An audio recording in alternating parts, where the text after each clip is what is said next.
할렐루야. 이부 예배 참석하신 여러분 모두에게 하나님의 큰 은혜가 가득하시기를 주님의 이름으로 간절히 축원합니다.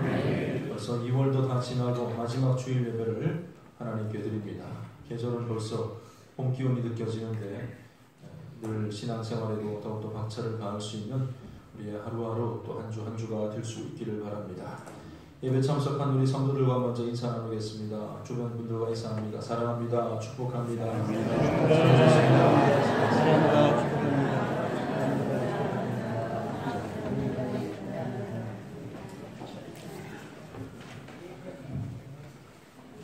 가정마다 보면 가훈이 있고 또 개인마다 삶의 어떤 목표들을 가지고 살아가고 있을 것입니다.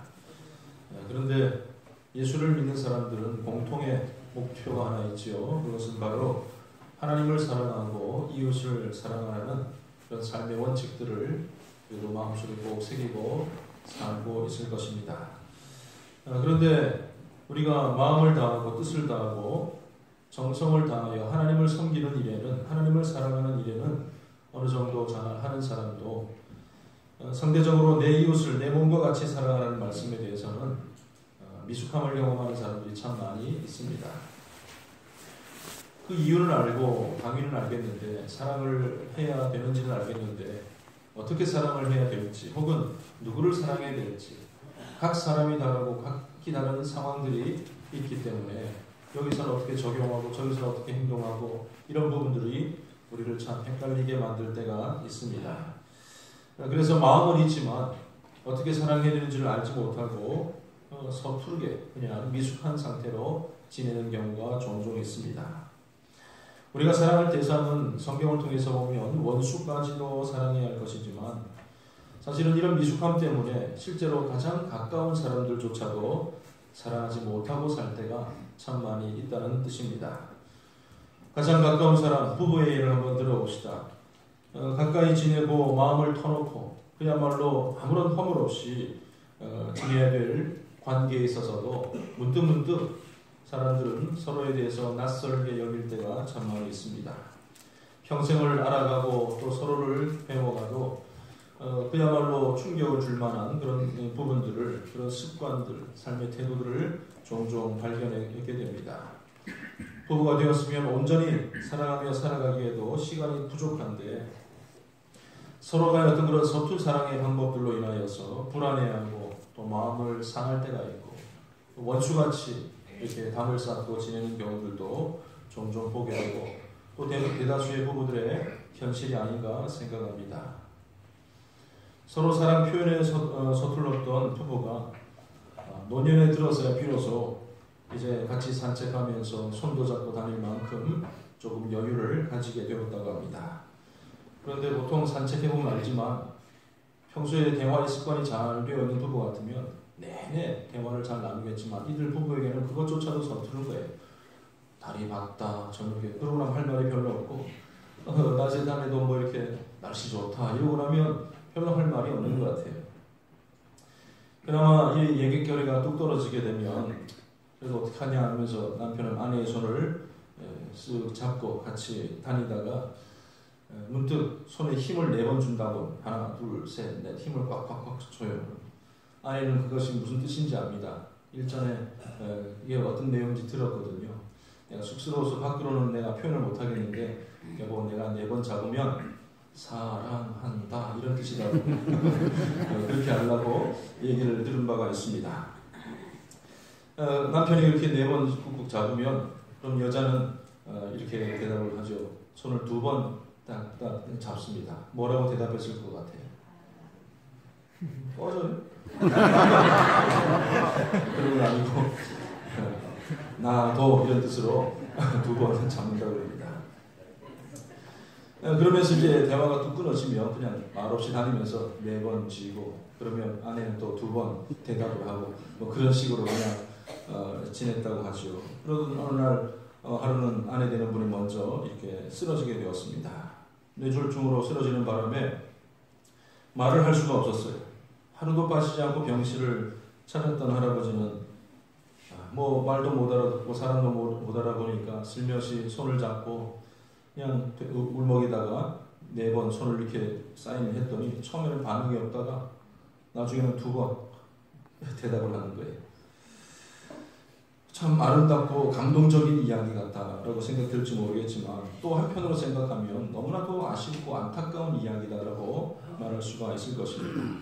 지난날 젊은 시절 그 긴 세월 동안 마음껏 사랑하고 마음껏 대화할 그런 시간들을 다 그냥 보내고 나서 이제는 그조차도 힘들고 어려워지는 상황 가운데서 근근히 서로의 마음을 겨우겨우 확인할 정도만 주고받고 있으니까 얼마나 아쉬운 부분인가라는 것을 생각해 보게 됩니다.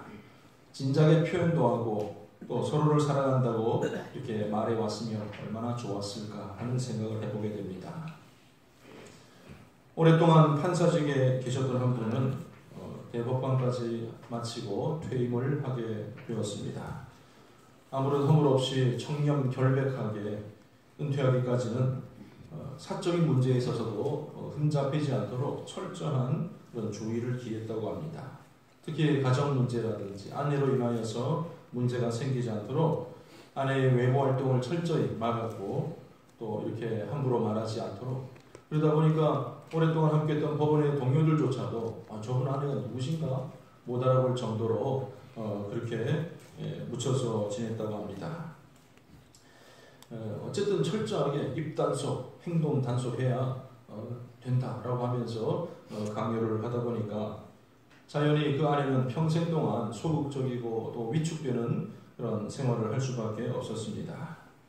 퇴임한 뒤에야 그동안 아내에게 좀 미안한 마음도 있고 해서 다양한 마음의 표현들을 꽃다발도 사다 보내고 선물도 사다 주고 같이 하기도 하고 그렇게 마음들을 표현했다고 합니다. 그리고 멀리 떠나 있는 것도 아닌데 핸드폰에 서툴지만 요즘 아이들처럼 문자 보내는 것처럼 아이들 막 길게 하지 않잖아요. 안녕하세요 그렇게 하지 않잖아요.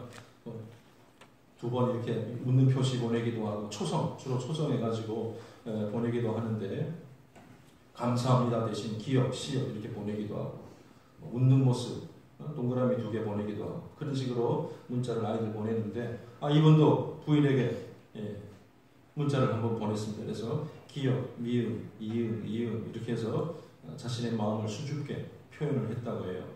여러분 기억, 미음, 이응이 무슨 뜻이겠어요? 어떤 말일 것 같습니다. 엄마야. 예? 기억, 미음, 이응. 눈치가 많이 빠르신 것 같은데 아내를 향해서 참 내가 고맙다는 표현으로 고마워요. 그래서 기억, 미음, 이응 이렇게 표현을 했는데 그 아내는 문자를 받자마자 또다시 그냥 핸드폰을 집어 던질 정도로 분노가 치밀고 마음이 얼어붙는 어떤 그런 상황을 겪을 수밖에 없었다고 합니다. 남편이 고마워요라는 단어를 보냈으리라 그렇게 전혀 기대할 수가 없었던 것이죠. 그리고 평소에 남편이 자기에게 했던 그 말만 머릿속에 떠올랐기 때문입니다. 가만히 있어. 기억, 미음, 이응. 지금까지 늘 들어왔던 말이 나대지 말고 가만히 있으라. 말하지 말고 가만히 있으라. 일 만들지 말고 가만히 있어. 이런 말들 뿐이었으니까 뒤늦은 이 감사의 표현을 상상할 수조차 없었다는 거죠. 참 얼마나 부부로 살아왔지만은 무슨 이 직원도 아니고 참 서글픈 현실이다라는 것을 보게 됩니다. 우리가 하나님의 백성으로서 주의 그 귀한 사랑을 받은 사람으로 사랑을 베풀고 살아야 될 것인데 내가 사랑을 베풀며 사는 것이 어쩌다 하는 일이 되어서는 결코 안 될 것입니다. 내가 사랑으로 베풀고 사랑을 고백한 그 일을 다른 사람들이 보고 야, 너 왜 안 하던 짓 하냐? 이런 소리도 들어서는 안 됩니다.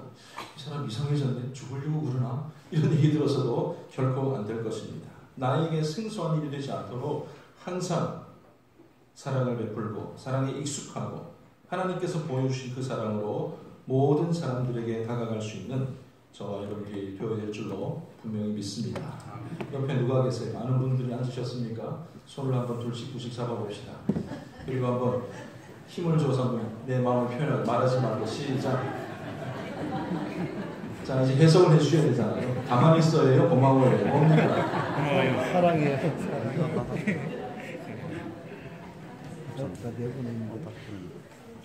우리의 사랑은 모든 사람들에게 베풀어져야 될 것인데 그 모든 사람들을 사랑하기 위해서는 교회 안에서 성도들 간에 사랑할 수 있어야 되는 거죠.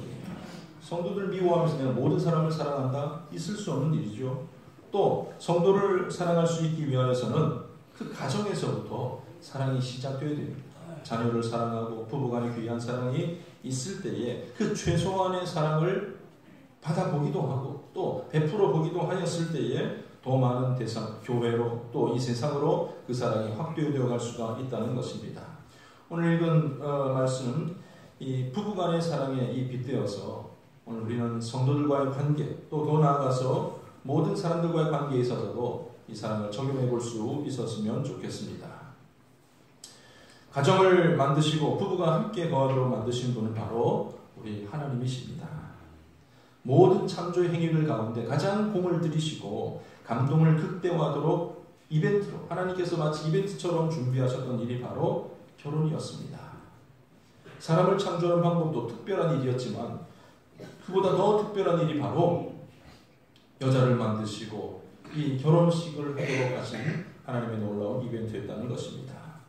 여러분, 하나님께서 창조하실 때 그 창조 계획 가운데 여자가 들어있었습니까? 안 들어있었습니까? 어땠을까요? 이런 질문 처음 봤습니까? 지나가 보니까 아차, 내가 여자 안 만들었네. 남자 혼자 만들어 놓으니까 독차하는 것이 참 보기가 좋지 못하네. 그런 거예요. 사실 아니, 하나님의 계획 가운데 분명히 남자와 여자로 창조할 것을 계획하셨지만은 또 다른 어떤 그런 감동 또 간절함을 깨닫게 해주기 위해서 하나님께서는 다른 방법을 쓰셨다는 겁니다. 아담을 만드시고 하와를 만드시기까지는 우리 성경을 보면서 알겠지만 시차가 분명히 있잖아요. 얼마 기간인지는 모르겠지만 아담을 먼저 만드시고 그리고 나중에 하와를 만드셨습니다. 그리고 하와를 만드는 방법도 좀 특별하고 달랐다는 것을 보게 됩니다. 하나님은 먼저 하나님의 형상대로 사람을 지으시고 하나님께서 세워주신 권위를 가지고 일을 하도록 그에게 맡기셨습니다. 그 일이란 다름 아닌 짐승들, 그 짐승들의 이름을 지어주는 일이었습니다. 모든 생물들이 아담 앞으로 나왔습니다. 아담이 막 찾아다니면서 저거는 뭐다 저거는 뭐다 한 게 아니라 모든 생물들이 아담 앞으로 나왔어요. 그리고 지혜롭게 아담은 그들의 이름을 지어주는데 아니 올 때마다 이 생물들이 짐승들이 암수가 같이 나오는 거예요. 그 이름을 지어주면서 뿌듯한 하나님의 권위를 발휘하기도 하였지만 또 한편으로는 나 자신에게 있는 결핍, 나 자신의 부족함을 깨닫는 그런 과정이기도 하였습니다. 모든 짐승들, 심지어 새들까지도 다 짝이 있는데 자기에게는 짝이 없는 거예요. 짐승들 중에는 애완동물처럼 잘 따르는 것들도 아마 있었을 것입니다. 그러나 동물과는 마음을 나눌 수가 없습니다. 사랑을 나눌 수가 없습니다. 하나님께서는 이 아담이 스스로 고독을 느끼도록 하셔서 동반자의 필요성을 절대적으로 느끼도록 먼저 하셨다는 것을 보게 됩니다. 때가 되었습니다. 하나님께서는 인류 최초의 마취 수술을 진행하셨습니다. 아담을 깊이 잠들게 하시고는 그의 갈빗대 하나를 취하여서 그것으로 여자를 만드셨습니다. 아담을 비롯해서 모든 짐승들은 재료가 뭡니까? 원재료가 흙으로 빚어서 만든 흙으로 많이 취함을 얻었지만은 하와는 피조물 중에서 처음으로 살아있는 생명체로부터 창조된 존재라는 것 여러분들 아셨습니까? 아담의 갈빗대를 재료로 하여서 여자를 만드셨습니다. 차별화된 창조 방식으로 하와를 만드신 것은 이 남자와 여자가 서로 떼어놓을 수 없는 특별한 관계라는 것을 뜻하고 있습니다. 하나님께서는 마치 결혼식장에 신부를 이끌고 신랑에게로 다가오는 이 아버지처럼 잠에서 깨어난 아담에게 여자를 보내어 주셨습니다. 부부로 살아가는 것은 하나님께서 계획하신 최고의 선물이었습니다. 아담도 이러한 사실을 이미 알고 있었기 때문에 하와를 처음 보는 순간 망설이지 않고 그 앞에 고백합니다. 뭐라고 말하였습니까? 이는 내 뼈 중에 뼈요 살 중에 살이로다. 이것을 남자에게서 취하였은즉 여자라 칭하리라. 인류 최초이자 최고의 고백을 하고 있는 것을 보게 됩니다. 아담이 그를 여자라고 불러준 것은 여느 짐승들에게 이름을 준 것과는 차원이 다른 내용이었습니다. 성경에 보면 남자, 여자 이렇게 번역이 되어져 있지만 히브리어로 보면 이게 한 단어입니다. 다른 단어이 같이 남자와 다른 여자가 달라 보이지만 히브리어는 같은 단어예요. 같은 단어. 그런데 히브리어는 우리와 다른 게 이 단어의 성이랑 남성 단어가 있고 여성 단어가 있어요. 그래서 히브리어로 남자는 이슈라는 단어입니다. 이슈가 곧 아담, 사람이라는 뜻인데 이 이슈에다가 여성형 이 전미사를 붙이면 이샤라는 단어가 되는 거죠.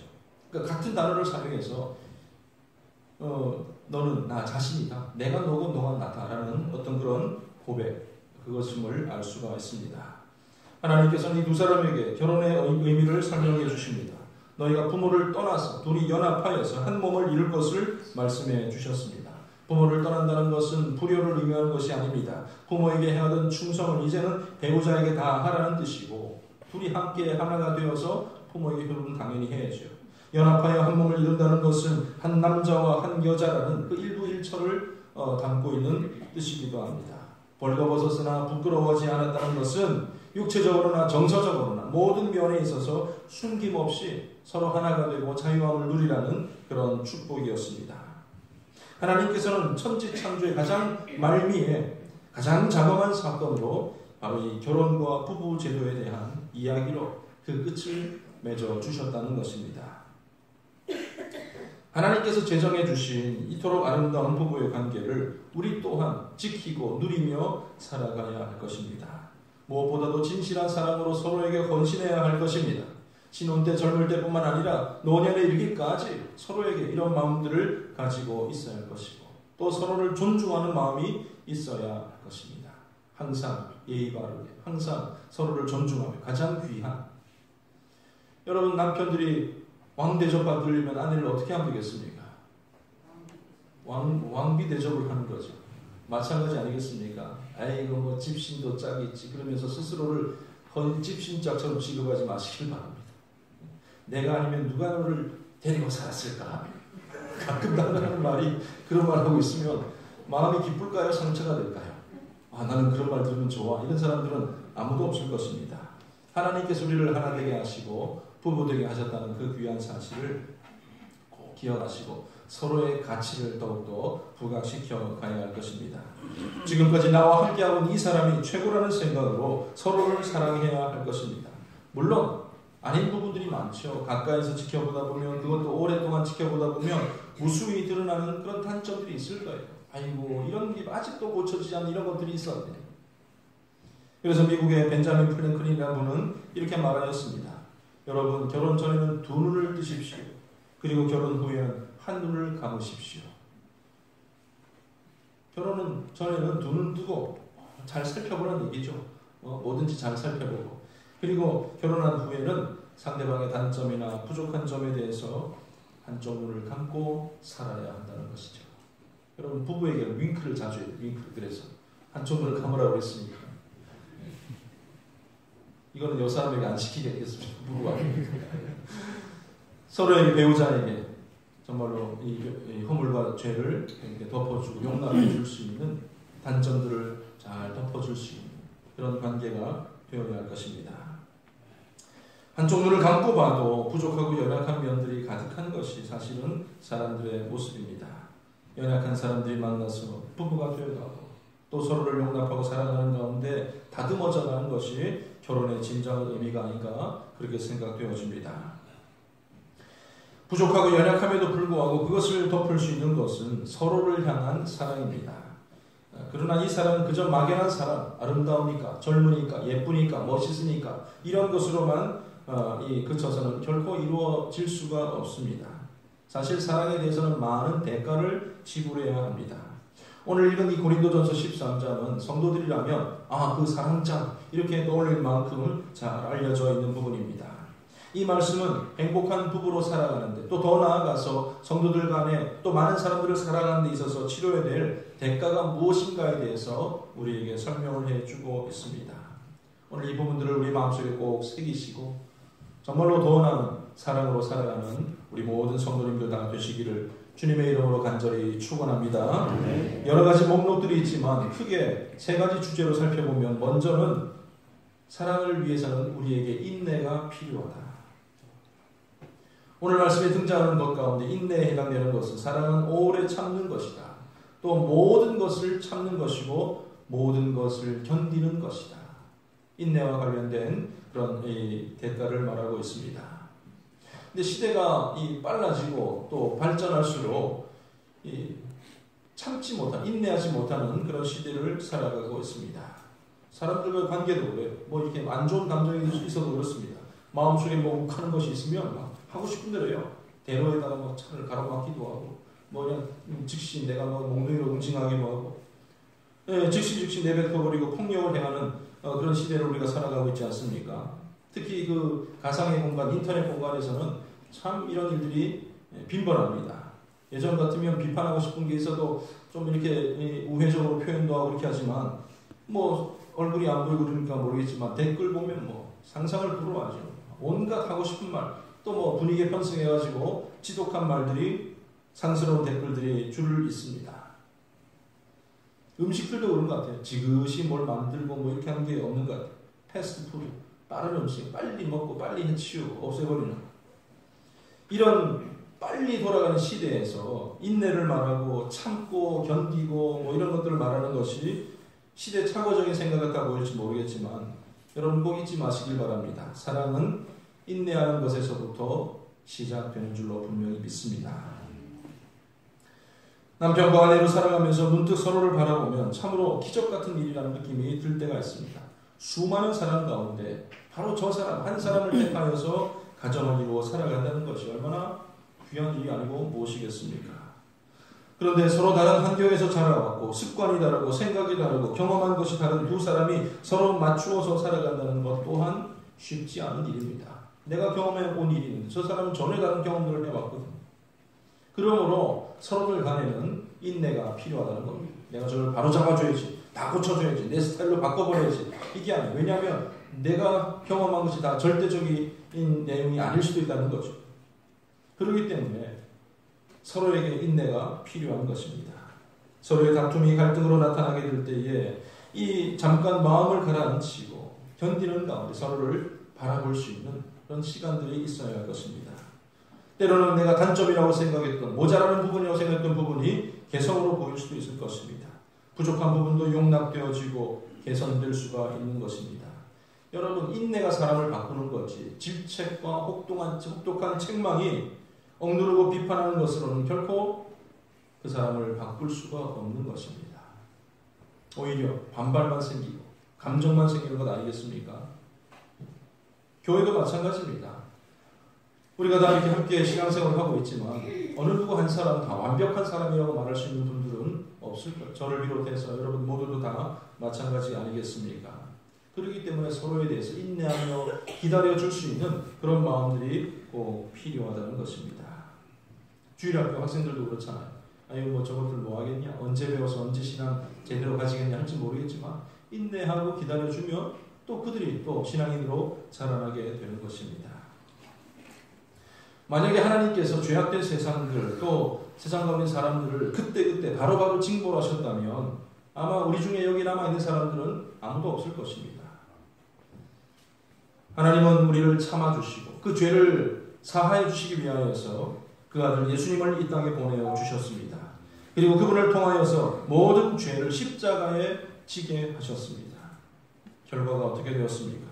죽어 마땅했던 그 인간들이 하나님의 자녀가 되었고 정말로 저주받아 마땅할 그 사람들이 하나님의 복 가운데 거할 수 있을 만한 참으로 괜찮은 사람으로 탈바꿈하지 않았습니까? 비참한 종말을 맞이할 뻔한 그 사람들 중에서도 이제는 거룩한 주의 백성들이 나올 수 있게 되었다는 말입니다. 조금 더 참고 조금 더 견뎌주는 가운데 올바른 합의점을 찾을 수도 있는 것이고 진흙으로 덮여 있었지만 보석과도 같은 사람이 등장할 수도 있다는 것입니다.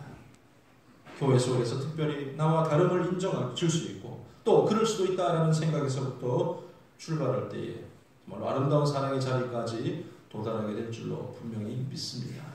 물론 뭐 제 사람이 죄를 짓거나 말거나 나쁜 짓을 하거나 말거나 잘못된 길로 가거나 말거나 이런 방관, 무관심하고는 좀 차원이 다른 이야기입니다. 진정한 사랑에 이르기 위해서 필요한 두 번째는 바로 겸손입니다. 오늘 말씀 가운데 겸손에 관한 부분을 빼본다면 사랑은 자랑하지 않습니다. 사랑은 교만하지 않습니다. 무례하게 행동하지 않습니다. 자기의 유익만을 구하지 않는다라고 말하고 있습니다. 언제나 상대방을 먼저 생각해주고 높여주고 귀하게 여기게 될 때에 사랑이 넘치는 가정이 되는 것이고 부부관계가 되는 것이고 성도들과의 관계가 될 수 되는, 그리고 그분을 통하여서 모든 죄를 십자가에 지게 하셨습니다. 결과가 어떻게 되었습니까? 죽어 마땅했던 그 인간들이 하나님의 자녀가 되었고 정말로 저주받아 마땅할 그 사람들이 하나님의 복 가운데 거할 수 있을 만한 참으로 괜찮은 사람으로 탈바꿈하지 않았습니까? 비참한 종말을 맞이할 뻔한 그 사람들 중에서도 이제는 거룩한 주의 백성들이 나올 수 있게 되었다는 말입니다. 조금 더 참고 조금 더 견뎌주는 가운데 올바른 합의점을 찾을 수도 있는 것이고 진흙으로 덮여 있었지만 보석과도 같은 사람이 등장할 수도 있다는 것입니다.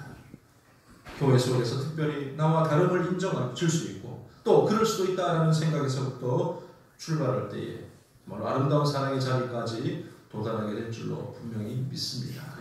물론 제 사람이 죄를 짓거나 말거나 나쁜 짓을 하거나 말거나 잘못된 길로 가거나 말거나 이런 방관, 무관심하고는 좀 차원이 다른 이야기입니다. 진정한 사랑에 이르기 위해서 필요한 두 번째는 바로 겸손입니다. 오늘 말씀 가운데 겸손에 관한 부분을 빼본다면 사랑은 자랑하지 않습니다. 사랑은 교만하지 않습니다. 무례하게 행동하지 않습니다. 자기의 유익만을 구하지 않는다라고 말하고 있습니다. 언제나 상대방을 먼저 생각해주고 높여주고 귀하게 여기게 될 때에 사랑이 넘치는 가정이 되는 것이고 부부관계가 되는 것이고 성도들과의 관계가 되는 것으로 분명히 믿습니다. 이 겸손이라는 것은 사실 주님의 마음이기도 합니다. 우리 주님은 하나님의 본체이시지만 하나님과 동등됨을 취한 것으로 여기지 아니하시고 자기를 비워 종의 형체를 가진 분이 바로 예수님이십니다. 그리고 이 땅에 인간의 몸을 입고 오셨을 때에도 그 겸손의 참 이 최고의 그 지점들을 보여주지 않았습니까?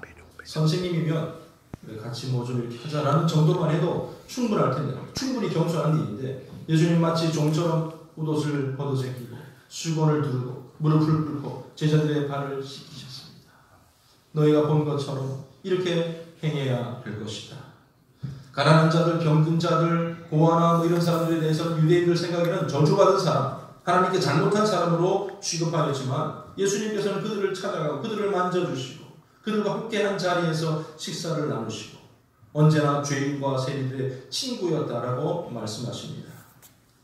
그리고 우리 죄를 위해서 십자가에 죽기까지 복종하셨던 그런 겸손을 행하신 분이 바로 우리 주님이십니다. 예수님 말씀하십니다. 겸손한 마음으로 각각 자기보다 남을 낮게 여기라. 오늘 이 말씀 내 마음속에 새길 수 있기를 바랍니다. 주님은 진실함으로 그렇게 하셨어요.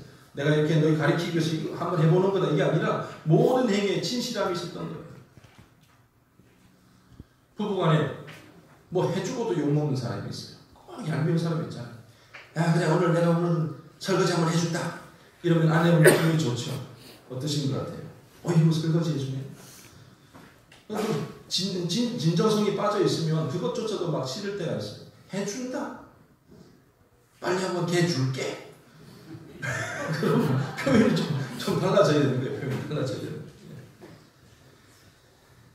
무례히 행하지 않고 참된 겸손으로 아니 뭐 저기 역할 분담이나 분명히 있긴 있겠지만 서로를 사랑하는 마음의 근거에서 어떤 것이든 서로 해줄 수 있는 부분 아니겠습니까? 내가 뭐 해준다 무슨 뭐 동정해주는 식으로 적선해주는 식으로 그렇게 표현하는 것은 이 해주고도 욕먹는 일이라는 것을 잊지 마시기를 바랍니다. 성경에서는 교회를 한 몸으로 표현하고 있습니다. 한 사람 한 사람으로 표현하는 것이 아니라 한 몸, 사람 한 사람으로 표현하고 있는 거예요.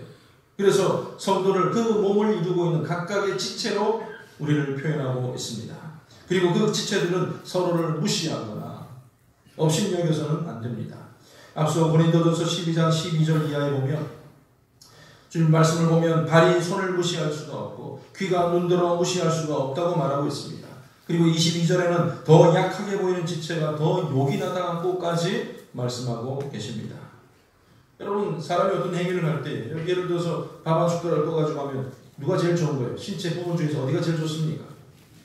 뭐 입만 즐거울 것 같지만 그게 아니에요. 입은 삼키고 이빨은 또 이렇게 씹기도 하고 침이 나오고 이 식도를 넘어서 지나가고 위를 거쳐서 소화기관을 거쳐서 밖으로 나오기까지 얼마나 많은 지체들을 거쳐야 되는 것 아니겠습니까?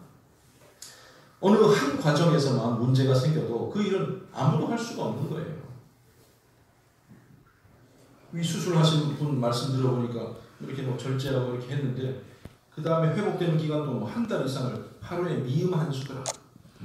얼마나 입은 멀쩡한데 씹을 수 있고 삼킬 수 있는데 이 문제가 생기니까 하루에 한 끼, 그것도 한 숟가락 미음, 쌀뜨물 정도 되는 그 정도. 그러면서 회복을 하면서 얼마나 고통스러운 날을 말하고 있습니다.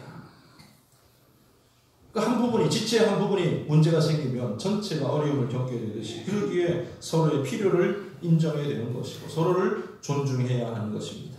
더욱 겸손하게 서로에게 행동해야 하는 것입니다. 여러분, 겸손이라는 것은 스스로를 자랑하지 않는 것입니다. 교만하게 구는 것이 아닙니다. 내가 제일 잘났다고 말하는 것이 아닙니다. 가까울수록 서로 잘 알수록 예의 바르게 행동하는 것입니다. 오랜 세월 우리가 신앙생활 함께 해보다는 거니까 주일학교 지금까지 지나가 어릴 때부터 같이 지나다 보니까 너네 허물 없이 지낸 것 같고 그런 오래된 익숙함이 서로에게 무례함으로 나와서는 안 될 겁니다. 좀 권고를 하고 대화를 하더라도 예의 바르게 나의 유익을 구하기 전에 상대방을 배려하고 그의 필요를 채워주는 것이 겸손의 모습이고 사랑의 출발점이라는 것을 잘 알아야 할 것입니다. 마지막으로 사랑으로 살아가기 위해서 필요한 것은 바로 서로를 향한 믿음입니다. 7절 말씀 보면 모든 것을 믿으며 모든 것을 바란다라고 기록되어져 있습니다. 상대방을 향한 무한 신뢰, 비록 지금은 부족한 것 같고 막연한 것 같지만 상대방을 믿어주고 가능성을 바라보고 그 사람을 인정해주게 될 때 그 가정은 사랑이 넘치게 되는 것이고 그 부부가 사랑이 넘치게 되는 것입니다. 여러분, 부부간에 늘 좋은 일만 있으리라는 보장이 어디 있겠습니까?